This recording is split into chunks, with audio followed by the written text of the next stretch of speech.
Ang sumpa sa loob ng Manila City Hall. Base sa mga tunay na kwento ng takot ng mga empleyado at gwardya ng lungsod. Maligayang pagdating sa Lagim PH.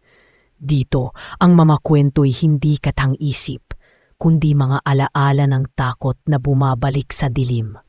Ngayong gabi, dadalhin ko kayo sa gitna ng siyudad, sa puso ng Maynila. Isang lugar na araw-araw ay dinaragsa ng tao, pero sa pagsapit ng gabi, nagiging kanlungan ng mga kaluluwang hindi matahimik. Ito ang kwento ng mga multo, anino, at bulong sa loob ng Manila City Hall. Sino nga ba talaga ang babaeng nakadilaw? Abangan ang Part 5. Hindi lang pala multo ang bumabalik sa City Hall. May nagsasabing may matandang sumpa ang gusaling ito. Taong 1945. Panahon ng giyera. Ginawang taguan ng mga sundalong Hapon ang gusali. Dito, pinahirapan at pinatay ang daan-daang Pilipino.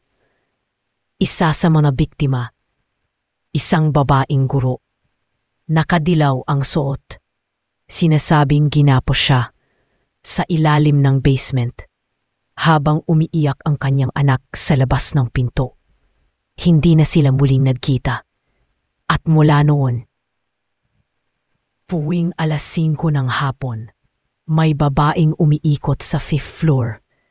Tila hinahanap ang nawalang anak. Ang lahat ng nakakakita sa kanya, binabangungot. Iisa ang sinasabi, "Bakit mo ako iniwan?" Isa sa mga bantay na umuwi ng gabing iyon, hindi na nagising, nakanganga, para bang may sumisigaw sa kanya sa panaginip. Sumpa ba ito o paghihiganting ng kaluluwa? Abangan ang Part 6, ang silid na walang pinto. Mag-subscribe para sa susunod na lagim.